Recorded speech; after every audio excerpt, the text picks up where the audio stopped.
प्रश्नोत्तर संतमत। प्रश्न, जिस तरह सूरत नीचे उतरी उसके उतार के स्थान तफसील के साथ बयान कीजिए। उत्तर, सूरत का असली स्थान राधा स्वामी अनामी पद में है।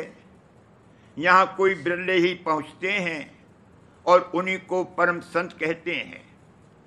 उस जगह से एक मौज उठी और शब्द रूपी धार होकर नीचे उतरी और दो स्थान अगम अलख में होकर सत्यलोक में आई। ये स्थान महाप्रकाशवान और निर्मल और चैतन्य है। इस स्थान यानी सत्यलोक के पहुंचे हुए को संत और सद्गुरु कहते हैं। इन चारों पद को जाल देश कहते हैं और मुसलमान सत्यलोक को हूत कहते हैं। सत्यलोक से दो स्थान भंवर गुफा और महाशून्य छोड़कर शून्य यानी 10वां द्वार है। यहाँ से सूरत ब्रह्मांड और पिंड में फैली। संतों का आत्मपद और फकीरों का मुकाम लाहौत यही है। इस जगह तक सूरत 5 तत्व और 3 गुण और कारण सूक्ष्म और स्थूल शरीर से न्यारी है। पुरुष और प्रकृति इस तरह से प्रकट हुए। इसको पाठ परम भी कहते हैं और इस स्थान पर पहुंचे हो के पूरा साथ कहते हैं। शून्य से नीचे त्रिकुटी है जिसको गगन भी कहते हैं। इसी को ब्रह्म, प्रणव और ओम कहते हैं और मुसलमानों ने इसको अर्श अजीम और आलम लाहूत कहा है। यहाँ से महासूक्ष्म 3 गुण, 5 तत्व और वेदादिक आसमानी किताब की आवाज और कुल रचना का सूक्ष्म मसाला और निर्मल माया प्रकट हुए। इस स्थान को महाआकाश भी कहते हैं और इस स्थान के मालिक को ब्रह्म और संत ब्रह्मांडी मन और मुसलमान खुदाए अजीम कहते हैं। इसके नीचे सहजल कमल है, उसको ज्योत निरंजन, शिव शक्ति वगैरह भी कहते हैं और संत मत अथवा राधा स्वामी पंथ में यहाँ से ही साधना पहले कराई जाती है। इसी को संत निज मन कहते हैं। इसी स्थान से सूक्ष्म तत्व शब्द, स्पर्श, रूप, रस और गंध और उसके पीछे स्थूल तत्व आकाश, पवन, अग्नि, जल, पृथ्वी और सूक्ष्म इंद्रियां, प्राण प्रकृतियां प्रकट हुई।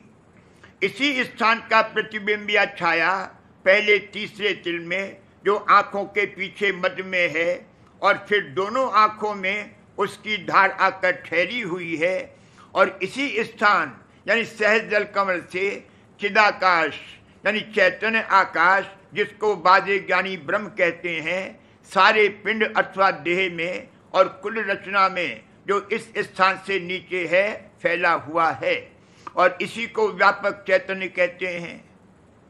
यहाँ तक तफसील दर्जात उल्वी यानी आसमानी की खत्म हुई। इसके नीचे 6 स्थान खट चक्र पिंड में इनकी छाया है और उनको सिफली अथवा नीचे के स्थान कहते हैं। पहला चक्र दोनों आंखों के पीछे है जहाँ सूरत का ठहराव है। दूसरा कंठ चक्र यानी गले में है। इस जगह स्वप्न की रचना जीवात्मा लिंग शरीर की मदद से रचता है। देह के प्राण का स्थान यही है।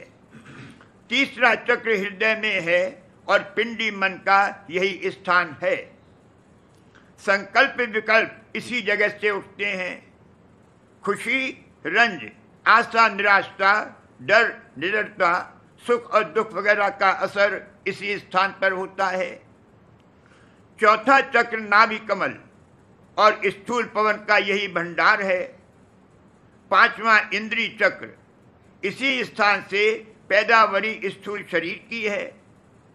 6ठा गुदा चक्र, यह चक्र नाभि की तरफ से प्राणों को खींचकर नीचे के शरीर यानी टांगों, पांव वगैरह को ताकत देता है। ये सब स्थान ऊंचे और नीचे अंतर में हैं। सिफली दर्जे आंखों के नीचे तक खत्म होते हैं। इस वास्ते पिंड की हद आंखों तक है और इसी सबब से इसको नौ द्वार का पसारा भी कहते हैं। आंखों के ऊपर सहस्त्र कमल के मैदान से ब्रह्मांड शुरू होता है और 10वें द्वार तक खत्म होता है और वही पार ब्रह्म कहलाता है और महाशून्य के मैदान के परे दयाल देश है। प्रश्न, 12 कमल क्या हैं? उनके नाम और स्थान तफसील के साथ बतलाइए। उत्तर, ऊपर जिक्र किए हुए उल्वी और सिफली स्थानों को ही 12 कमल भी कहते हैं और उनकी गिनती नीचे से होती है। उनके नाम, किस्म और स्थान की तफसील मासिक संत मत के ये है।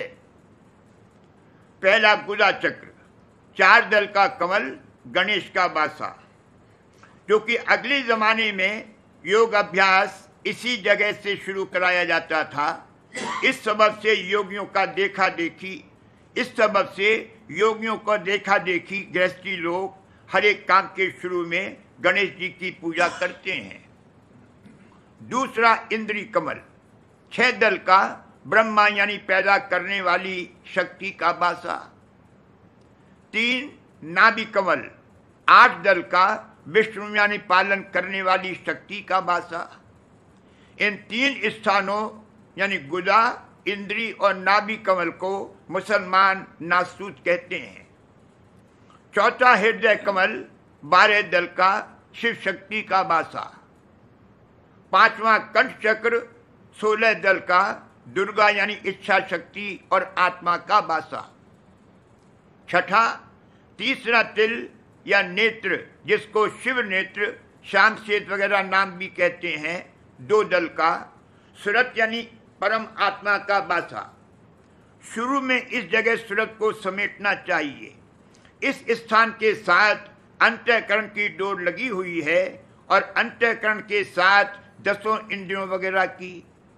इन तीनों स्थान यानी हृदय कमल, कंठ चक्र और तीसरे तिल को मुसलमान मलकूत कहते हैं।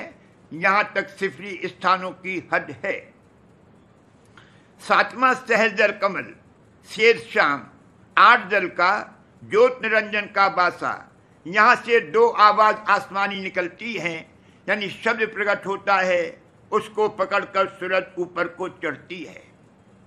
8वां त्रिकुटी, 4 दल का कमल, ओम का बासा।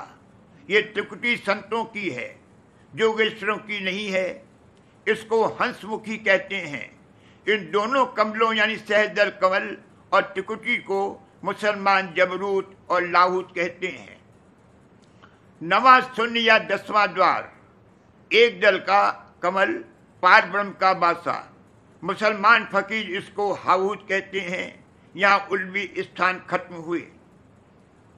10वां महाशून्य का मैदान, यहाँ 4 शब्द और 5 स्थान गुप्त हैं।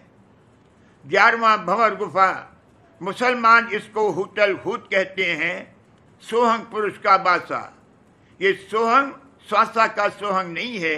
ये 2 स्थान यानी महाशून्य और भंवर गुफा दयाल देश की हद में है। 12वां सत्यलोक, मुसलमान इसको हूत कहते हैं, सत्य पुरुष का बासा। इसके ऊपर 3 पद और हैं। पिछले संतों ने उनको प्रकट करके बयान नहीं किया। अब मौत से इस जमाने में राधा स्वामी दयाल ने उनको साफ साफ प्रकट करके बयान किया है। स्वामी